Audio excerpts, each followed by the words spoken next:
Good Till, for many years I have, okay, I'll step one back before that. If we look at tech, or more to the point of the use of the data that you've got, I've obsessed over the fact that our industry is sometimes a little bit guilty of making emotional decisions rather than data-driven decisions, because we are all so passionate about coffee and food, because they are things that you get passionate about. It's very different from, manufacturing widgets and nuts and bolts or whatever. I have actually in the past recommended a number of EPOS and till systems, and they have let me down quite badly. I actually put in an EPOS system into our garden centres, and we lost spent £55,000, and they went bust at the end of the year. That was a very, very, very painful thing. We then had to spend another 35,000. Now, the reason why I really like Good Till is that Good Till have been recently bought over by SumUp, and they've raised 900 million. They are going nowhere. I did an interview with Animesh Chaudhry, who is the founder and chief technology officer, and recently, and it was really, really interesting because they have invested and pivoted really heavily during COVID, and they're working very, very hard to come up with some sort of, I can't remember the term that Animesh used, and I keep misquoting him, but it's effectively along the lines of digital equivalency. In other words, giving an independent coffee shop the same level of data and ability to make decisions as would have Marks and Spencer's down the road, that kind of thing. That's a reasonable summary of it as well. So during COVID, they built out a Good Eats app, which we'll talk a little bit, but they reacted very, very well.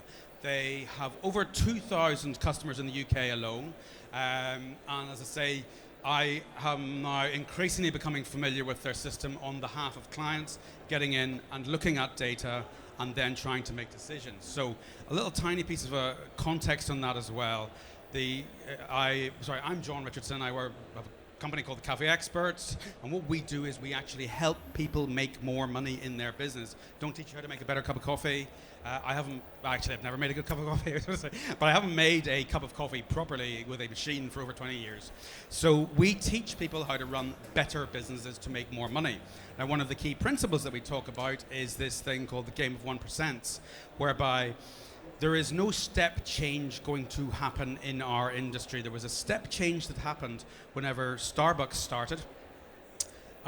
They turned everything on its head and doubled the price of a cup of coffee. That's not going to happen. What we've got is incremental change.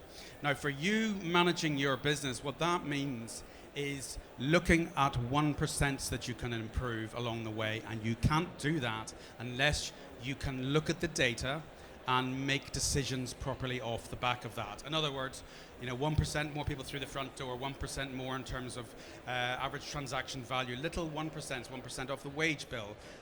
If you're managing small things, and you end up then with a lot more money at the bottom line. So that's for another day, but the principle is ultimately you need better data.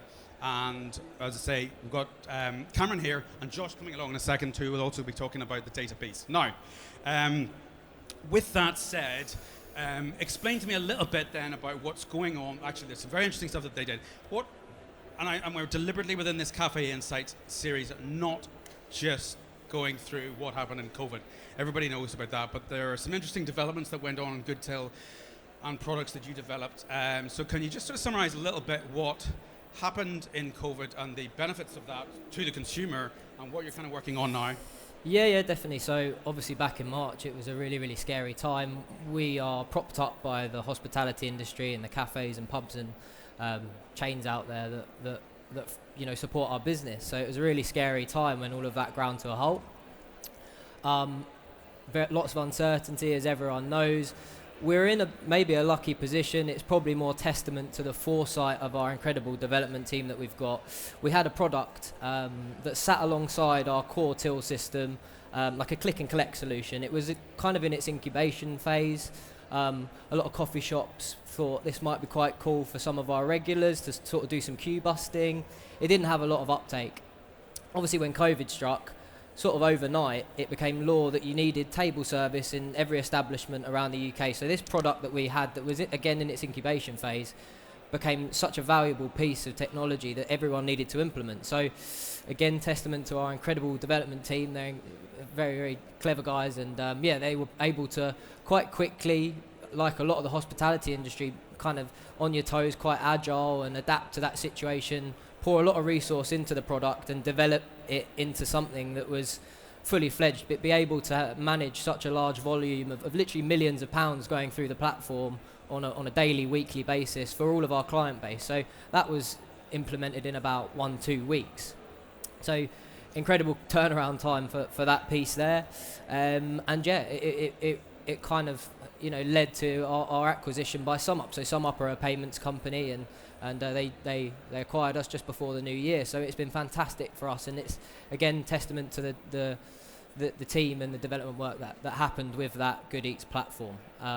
Now it's about continuing that growth, and we've got amazing booster sort of from SumUp to be able to pour more resource into all the teams we've got, and the products that we have. So it's not just a till system, as I talked about. We've got the online ordering, stock, loyalty, online bookings. We're aiming for this one platform approach for our customers out there to be able to just log on and manage everything from one system. Yeah, so there's a couple of interesting things within that. There's actually one specific story that I think is quite interesting. I have a client who they use the Good Eats app, and it has really benefited them in the sense that it makes it very easy for the customer to give a tip. So the tips have gone through the roof for that client. And of course, when you think about that classic cafe coffee shop model, not a lot of tip giving goes on in the past. And therefore, if we have this recruitment issue out there in the industry, and if you work in a cafe or a coffee shop, your tips are going to be wildly lower than they are in a restaurant. So to have that ability then to this client is finding it much easier to retain staff because they're getting tips. Now, I don't know how much that was instinctively built into it, but it's a real benefit in terms of how it all works at the moment. So what sort of patterns have you been seeing that, in terms of, as we move out of it now, there's a couple of questions then. As we move out of it, what patterns are you seeing in terms of the consumer behavior and the continuing use of those apps? There are two sides in terms of people. There's a whole bunch of people who want to get away from apps, as it were, and there's a whole bunch of people, it's generally an age-based thing, that are just, actually I'm really, really comfortable with this. So are you seeing continuing uptake in that? Yeah, a lot of factors go into it. I'd say geographically, so location plays a big part in it as well. City centres, town centres, they tend to be a bit more receptive to the sort of technology that you need in terms of QR codes on tables and managing your orders yourself. If you're a little bit kind of smaller towns and villages and stuff, that might be a bit more of a blocker. So there's a lot that goes into it. It's just about being open to adapt the technology and being flexible enough to have a bit of a blend of the two. So that's what we're seeing now is, we don't have to have table service anymore. A lot of customers have, and the actual end user have gotten used to that. Yeah. So people have stuck with it. Other people have gone, do you know what? I'll go back to my standard service at the bar. Other people have had a bit of the blend of the two. So it just it depends on a lot of things, doesn't it? But giving them the options is what we're trying to do. Yeah, I mean, I think it's so my card only has a QR code in it, and those little leaflets that are there, that's just QR code. And what that does is if you scan that, it'll take you through to Messenger, and you just type in panel, you get all of these. The recordings of these will send them out through to you. Now, we deliberately did it, plus a little report in terms of how to build average transaction value throughout the day. It's a really easy way to do it. But the point is, I couldn't have done that pre-COVID. There's a whole bunch of stuff that people have learnt how to do and are more comfortable to do in terms of tech. Now, as I say, some people are going, I don't really want to do QR codes, and there is an age difference, there are geographical differences, but we deliberately did it that way almost to try and prove the point. And I think there's a finite period of time to talk about the whole tech thing, because you can go into so many different areas. But I think the loyalty stuff, the getting away from the little card with 10 stamps to actually having proper loyalty built into your your EPOS system and everything talking together properly, and is huge in terms of, we were talking a little about in the previous session about some of the trends being in terms of retaining customers, trying to make them be part of your business as a tribe. So that is an enormous amount easier to do if they are actively, if you've got their data and can actually then be able to reward them. I mean, I'm assuming there are certain ways that does that work within the system? 100%, yeah, it's a massive part of it. It's difficult. Everyone's on their different journeys and reassessing different points of their businesses, and then in turn the technology and the tools that they have. But loyalty is one of those. It's so powerful, and I always try and drive it home to people. When you're collecting information on your customers, you've got data on all of their email addresses, phone numbers, you know, and you can filter what they're buying off of you, how often they're buying. So those sort of trends and patterns you can look at really easily, analyze, and then action on it, and send special offers and promotions. You can group your customers together. So of course it's so powerful. So if you think about that from a almost, if you take a bunch of customers that you might then analyze off the back of that, and you look at and see what they're buying, and you're seeing that there's a lot of customers out there just buying a single cup of coffee. It's a really, I talk about in our business, most of my job is about filling gaps, looking for where the gaps are in the business and then filling that gap. Now that's an obvious gap. I've said it for years that if you look out at 10:30 in the morning and see single cups of coffee, you've got it wrong, because you don't have a strong enough bun offer, whether it's savory or sweet. Now, that gives you the ability to look at where the gaps are. Now that applies in any part of the business. So I have a number of clients who use the Good Till system. And what I'm always doing is I go in, I download the CSV file, I then punch it through to an Excel file, and then you just play around with it and you find the gaps. Now there are various reports and so on that I think there's a fairly continual level of process of progress within the app, but it's very easy to look and download data and go, we are really obviously missing out on that. So for example, I have 2 specific clients, both using Good Till data, and I always talk about a sweet and a savory balance. So within your business, often there's too much of an emphasis on one side versus the other, and that's a gap. So one client, specialty coffee shop, 2 locations north of England, their savory, we're looking at ratios as well all the time. Their percentage of their weekly take on savory items was 4%. That's an earth-shatteringly large gap that you just fulfill with a better savory offer at lunch and various other times of the day. Now, during the same week, I was analyzing data from another client, and in full disclosure, that client is more sandwich bar-based cafe, but their sweet percentage was only 8%, and therefore that's a big gap. It's not quite as dramatic, but that's what one of the things that we talk about is trying to make sure that on a weekly basis you get into your till system, whether it is Good Till or not, and actually look at what has gone on in the previous week. And if you do that as a consistent process, you've got 52 tests per year where you have your data from in other words, you can look at this week, we've got last week's data, and we noticed that there's a gap in terms of this, or that particular item isn't selling. So then you tweak your merchandising, you maybe tweak a bit of menu, or you tweak a little bit of what the customers or the staff are saying, maybe some signage, but not too many things. And then the next week, you go in and you just download the report. Oh. You download reports, and then you see immediately what that has done. So it allows you to go, either that didn't work, we've made a mistake, we won't do that again, or we've got this that has increased the sales of that group of items by X%, and then you can start to apply that across the board. Hey mate, now, you need to get mic'd up, I think. Yeah.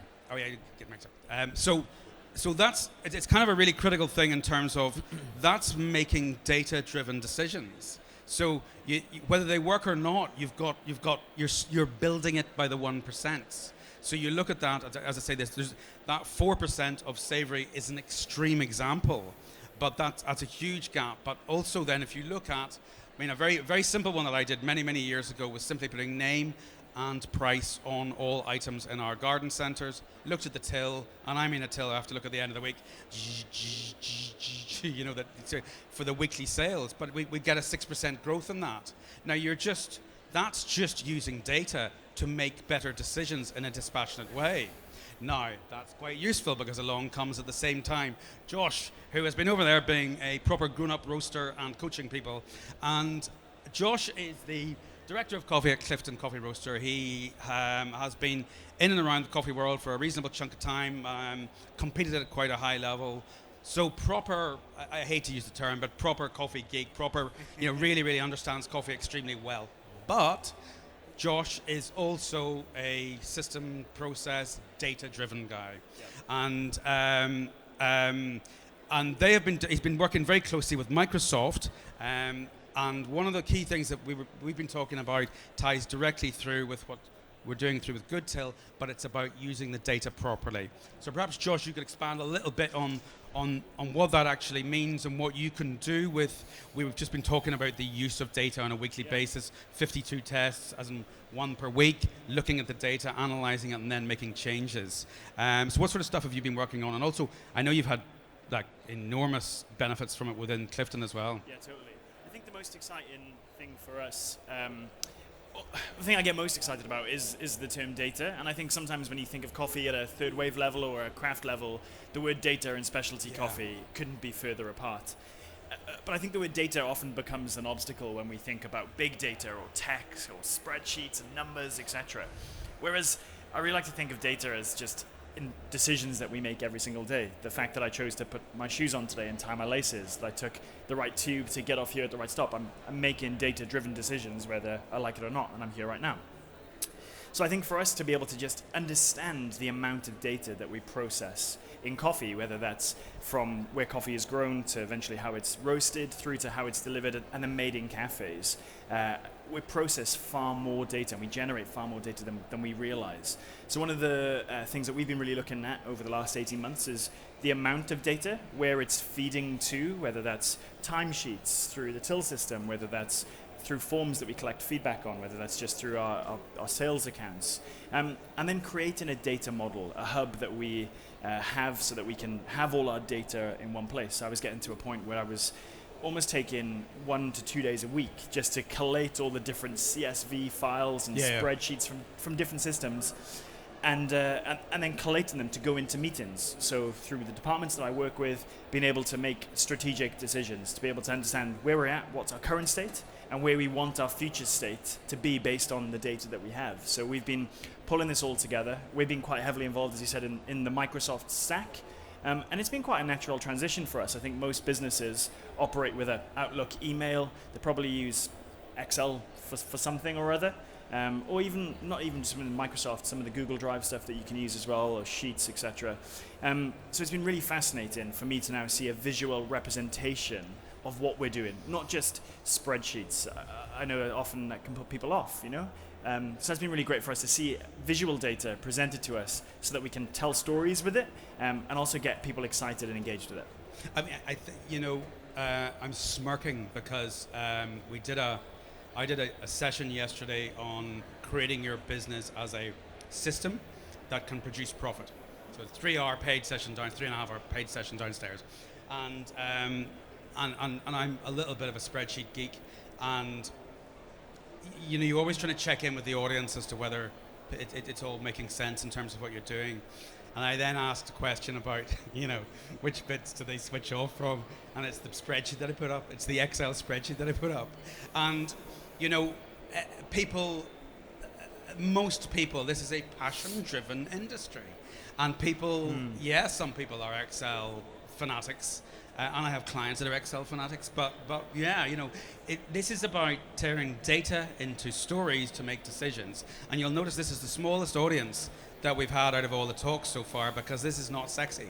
And but what we're trying to do here is use the data to make more money. So if you look at all of those aspects of the business and analyzing the data, forget about the fact that it's a spreadsheet, because what both scenarios allow you to do is to tell a better story in a simpler way that doesn't just look like an Excel spreadsheet. So what I'm doing whenever I'm trying to fill gaps is downloading CSV files, turning them into tables in Excel, but by the time I present it to the customer, I sort of show them all that stuff just to show how much work I've done. But they don't want to see it. They want to see the story told in a really clear way, graphically, whether it's pie charts or anything, but just something that goes, I get it. So whenever I was talking about that client that only had 4% of the savory, that's a pie chart. So you just, that you don't want to see the rest of it. And she is a spreadsheet fanatic, actually. But that's the opportunity of that. So if you think about the use of the data, whether it's sales, whether it's loyalty in terms of repeat customers, your little 1% on all of those, if you can get that information out easily, you can make a really substantial difference to the bottom line. Because 1% sales, or you can and sit there and look at, okay, well, what would 2% onto our prices on a really simple basis do in terms of extra profitability? And it's just tweaking and adjusting that. Now, that's all simple spreadsheet stuff, but what we're basically saying here is that the tools to do that more easily and get it out in a format that you don't have to sit there and plow away through CSV files are increasingly out there. Yeah, we've really sort of tried to dial into that, is that most applications, even if it's just your phone these days, it'll give you an activity report, and it's just counting in the background what's going on. But when you see that activity report, it's engaging, it's simple, it's telling a story. So that's been really important for us to get other people engaged into all the departments that we have in our roastery. But I think this would work for any business as well, is to say, well, this is how it's represented to you, this is what the story looks like. How can you then take the story and take on? Because with the people that we have in each of the departments that we have in our wholesale team, in our roastery, or people that deal directly with coffee shops as well, they are the best people for those jobs. That's why they're in those jobs. So if we can give them a greater understanding, we can use data to enlighten them, but present it in a really light manner that's engaging. We often find that people then, a month down the line, with their reports, with their dashboards, are asking even more questions. Yeah. They're coming to me, how can we ask more questions? How can we understand things more? And I think building up that picture then, it just speeds up the process of decision making, but makes it more enjoyable as well, because you've got so much more input from it. Yeah, I mean, this, when I first met Josh, we were with a client, and we were sitting, I think we were doing projections, and that's just sitting on, he's a bit geeky, so he has a massive big TV in terms of the spreadsheet being up there. So the spreadsheet's up there looking really dry, and we're talking about the projections. Now, he understands his way. Actually, in fairness, as we joked about, it's his wife who is quite extraordinarily good at spreadsheets. So there's this spreadsheet that's a really nice spreadsheet, but it still puts people off. And that's when the conversation started in terms of I can sit and have the conversation with Josh or with Cameron or with anybody who's kind of interested in data. And people who are interested in data forget that most people aren't interested in data. And then perhaps they look at an Excel spreadsheet, as Helena says, who works for me. I say, I hate works for me, works with me. The Excel spreadsheet that she saw yesterday just took her back to sort of terror at university of having to do the Excel piece. So you think about that in terms of, me, and Josh, as I say, or Cameron, and a client, all of whom are maybe understanding and getting the spreadsheet. We've got to get that to trickle down to a manager, and then the rest of the staff. So therefore, it has to be in a format that you can then use. So you think that top level, you making decisions, but then being able to present it through to staff, presenting it through to the staff so that they go, all right, yeah, that makes complete sense. And that's the battle half the time. So you want them on board. So that they can help you to make those decisions. I think as well, it's talk about spreadsheets. There's tools out there that like with till systems, whichever till system you use, you can pull a really easy report on best-selling items in the last month. Like that's where you can start. We were talking before it's never a good time to reassess the data that you've got. You're always looking at something else or ensuring quality of service. That's the type of thing you get caught up in. That's your passion. That's why you get into opening a coffee shop or a hospitality business in general. That's what you want to be focusing on. So this isn't something that people like doing generally. It's never a good time to look at it, but there are little things that you can start with, like with your POS software. What's our best seller in the last month? Gross profits. What's our most profitable item? What's our highest margin? These reports exist in whatever decent till system you've got. Click on it. It takes seconds to look at it and say, all right, these are our best products. Let's move them to the front of the shelf, or push them in some way. It's you can start easily. So the data telling a story thing is really important. When you log into GoodTill, so I log into a number of GoodTill accounts, or sometimes I'm sent, screen captures and so on. Or sometimes actually a phone held up on a Zoom. And but when you log in, first of all, I don't know whether this is the default, but it's what I generally see is that it's the top 10 selling items is in a graph, and the top 10 most profitable as well. And I immediately, because I just look at this stuff all the time and analyze P&Ls all the time, I have an immediate story told by that, rather than, and it's there. It's just there immediately. And then you can go in and go, okay, now let's do a report and look at that in a little bit more depth. And you can keep a whole chunk of it, within the whole POS system. So I'm saying you don't always have to take it outside. And, we had a conversation the other day in terms of a specific client that is building out multiple locations. And they are trying to look in better detail at the various ratios of what happens in terms of, let's say, coffee and a morning bun offer. That's a classic ratio that I would look at. And they've been struggling to get that data. And actually, I didn't know how to do it within GoodTill, but it was about 3 clicks to actually get that data. And again, you can keep all of that within there, and then and then they can use it like that. So it doesn't always have to be taken out, but some of those broader, longer strategic decisions, kind of want to have it out there, out into a report, and then make it look a bit better to make bigger strategic decisions is kind of the key thing. Yeah, I think that's the way that things are going with everything in the coffee industry. We're seeing more and more IoT technology come into. It's been in bean-to-cup machines for a long time, but the 3 Temporaries here as an example, La Marzocco, I know other manufacturers are starting to put this telemetry in. Yes. So I think projections for the next 5 or 10 years that we're going to start to see is that just like you're driving your car now and it'll tell you that you need an oil change. It doesn't know you need an oil change, it's been counting the number of miles that you've done. Similarly, we're going to see this, I think, across the industry. So more and more things are going to be able to speak to each other, so that the picture, the data model that they can pick up can just make things speak to each other more effectively, more efficiently, and then through that automation, we can.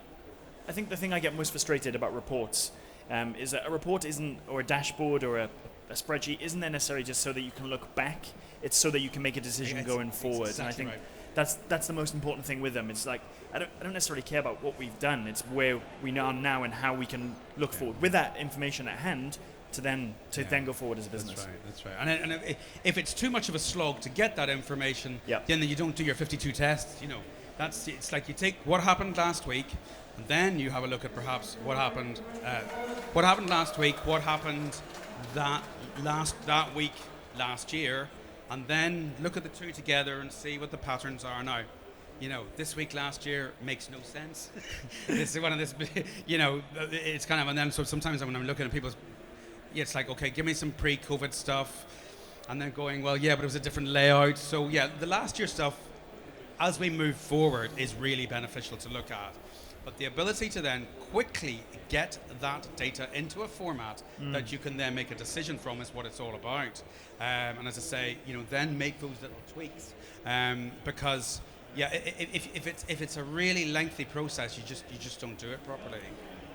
So, I mean, what sort of stuff, additional stuff, are you working on at GoodTill at the moment? Are there any new? Well, I'm sure that Yeah, I mean, completely customer led. We always have been for the first kind of 2 years of the product's life cycle. We put it out there for free and said, give us feedback, and this is where we built our roadmap from, and that's what we continue to do.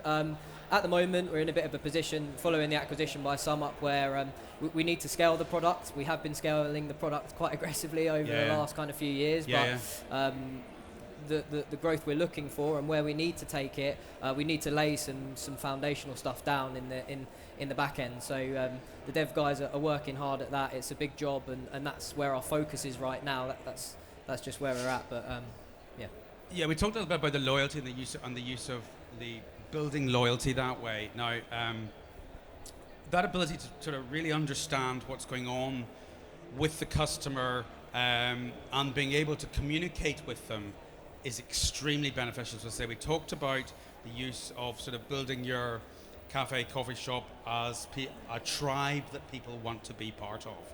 And that can be any business. You will have people who will want to be part of the Clifton Coffee tribe.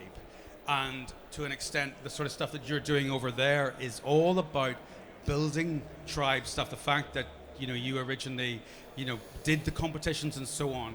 You build out a tribe that people want to be part of. Now, I have a very close friend, a guy called John Davey, who set up and sold Jongleurs for 36 million. They messed it up, and he had a clause in the contract to be able to buy it back for £1.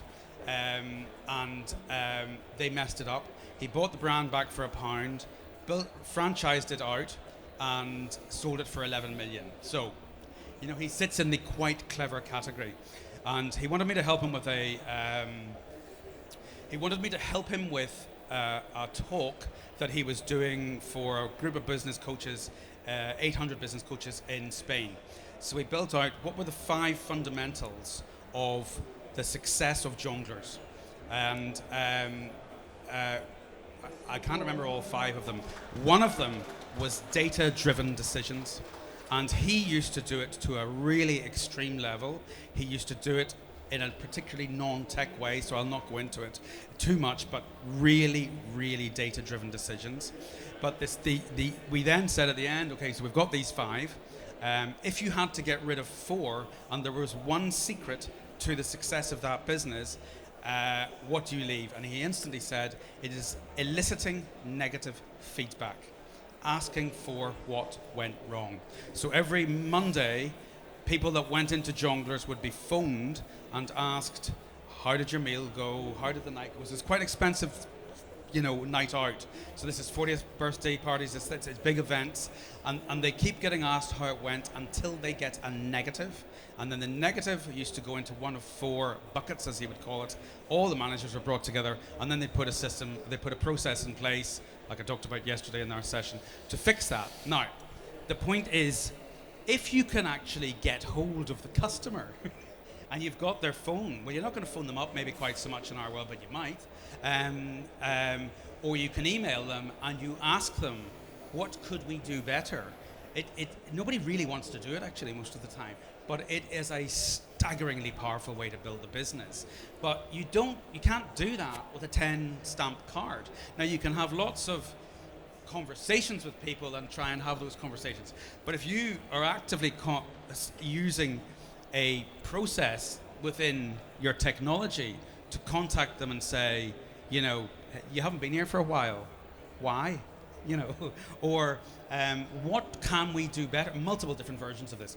What can we do better? You will get data that will allow you to improve the business. So the loyalty piece is an awful lot more than just building a tribe that people want to be part of. It's about allowing you to then make decisions, not just on how many buns we sold on a Tuesday morning, but also on then what could we do better? Well, why is that tribe, why have those people gone somewhere else? Or why are they not coming as often as they are? Why is their average transaction value only £4? And all of this done well, particularly if you reward them, really helps to build a much stronger business. So, again, it's all just data. It's all just data and the use of tech and the use of these kinds of things. So, I don't know, what sort of money to get Good Till in for a single location? What sort of money are we talking about? Yeah, it depends. If it's just one terminal, it's literally as cheap as about £495 we can just do up front. After 12 months, there is a software charge of £29 a month. But yeah, so it's the standard POS is £29 a month. Okay, so it's just a subscription. We sort the hardware out for you. It's all iPad based, so fairly cheap to kind of invest in and maintain. And it's not a lot to take that first step in terms of getting going, and you can scale the product up from there. So if you consider that from the perspective, you take the £495 and you maybe depreciate that over a couple of years. In other words, it's a very small amount on a monthly basis. And then you look at, actually, it's actually just £10 a month at that stage. Is that right? Yeah. £10 a week. £10 a week. So then you always try and project stuff over a year. So you've £10 a week to get better data. And then you've got 30 quid a month. I've just put your price up by £1. You've got 30 quid a month then on an ongoing basis. So if you think about my little 1% thing, and I'm writing a new book at the moment, and it's about two cafes, both doing 300 grand, and then applying the 1% principle. So if you can make 1% of extra profit on that by using your 1% of extra profit just by using the data, and you've got to pay some till system, and it doesn't have to necessarily be good till.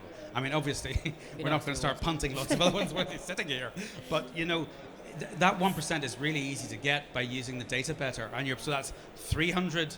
That's £3,000 over the year, and you are paying 360 quid for the till system.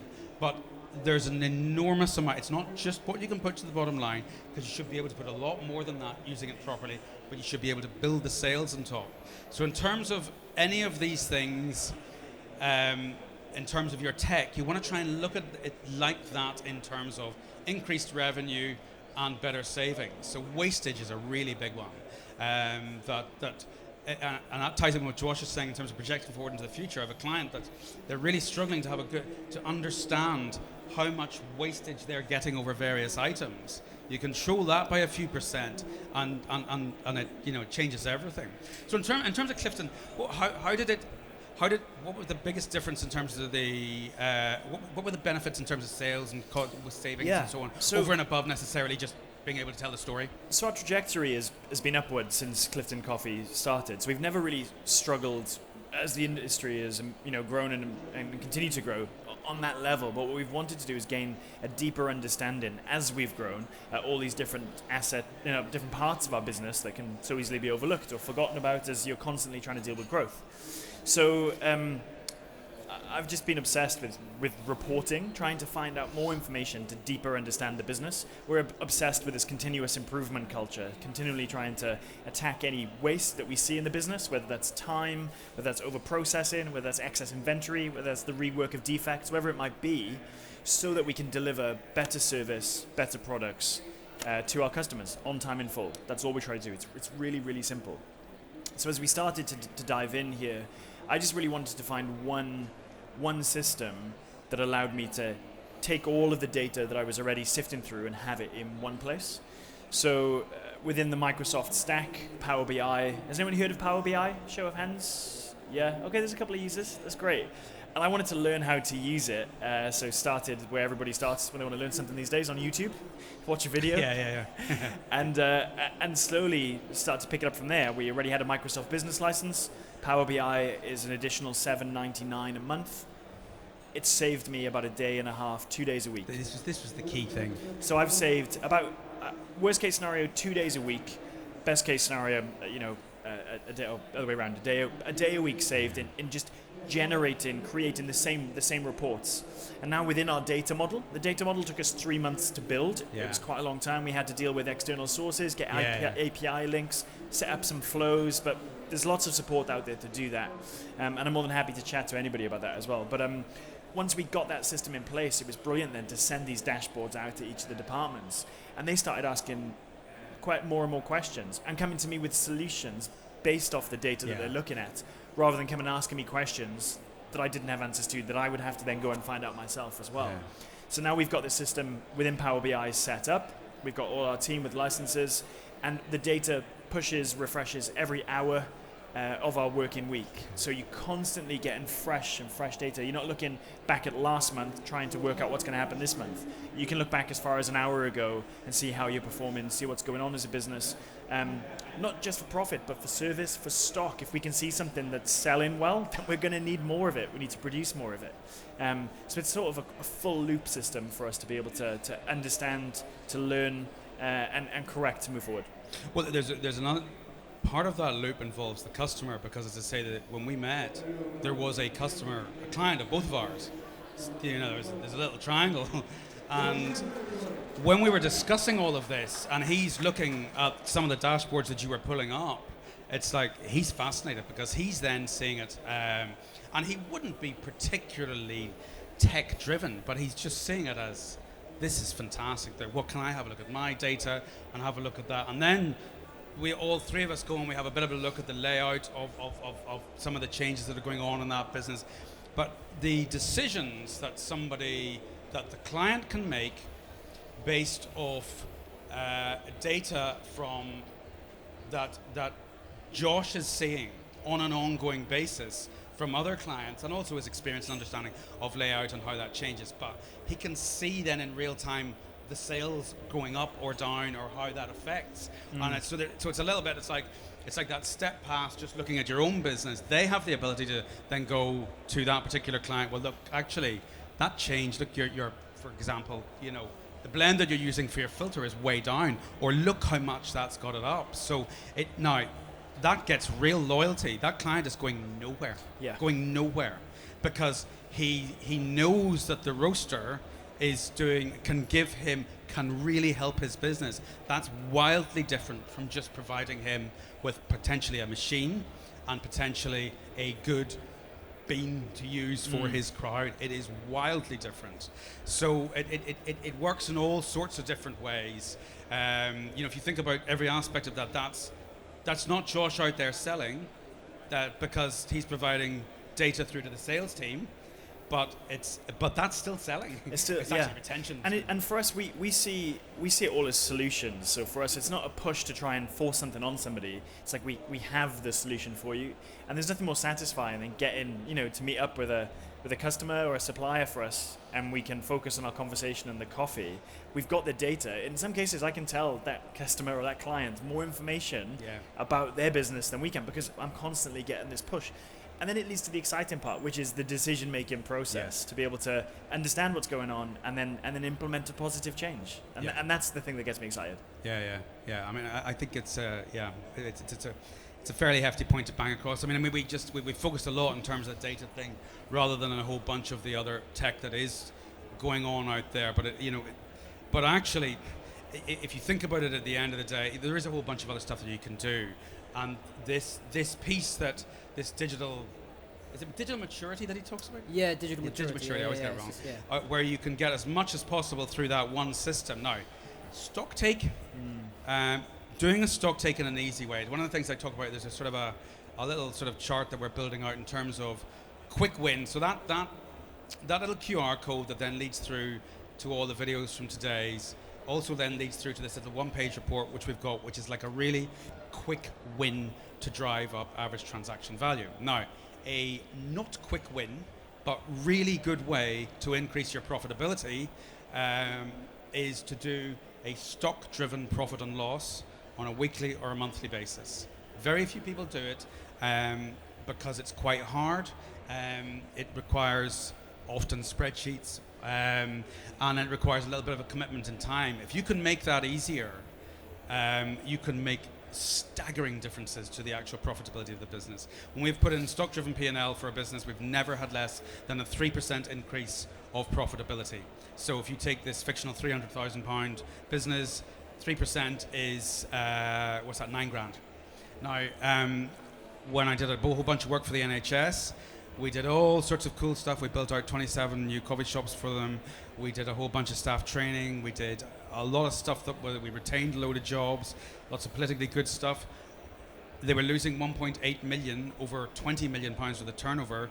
We took that from 1.8 million of a loss to 700,000 pounds worth of profit within about 2 years. And all the cool, sexy stuff helped a bit, The number one reason, though, that we managed to do that was by making sure that on a weekly basis, all those catering managers were creating a weekly profit and loss and sending it to me, which they hated doing because as an external person. But they had to do two things. They had to send the profit and loss with their percentages of wage cost and cost of sales. They had to say why it was like that, and then they had to say what they're doing next week, which is what Josh is saying, to try and rectify that. Yep. So that's they were forced into the decision, and then margins just increased dramatically. And say the other things helped, but it was using the data in a fairly basic way to do that. Now, if you can do it through a till system, it's much easier to do, or to delegate down to somebody else to do. Yeah. So thank you very much for your time. I don't know whether you have anything else you wanted to add in terms of that. Buy good till probably is what you want to add. yeah, exactly. No, I think we covered a lot, so it's heavy stuff. Yeah, no, Hopefully you stuck with it all. Yeah, buy good till and buy Clifton coffee, and engage Josh to help you with all sorts of things. Yeah, no, I really appreciate your time. I think it is a fascinating thing that this is the least attended one, but this is arguably using this stuff properly is the quickest win I think out of any of the sessions that I'll be doing today. Anyway, thank you for turning up. Appreciate your time. Thank you. Thank you.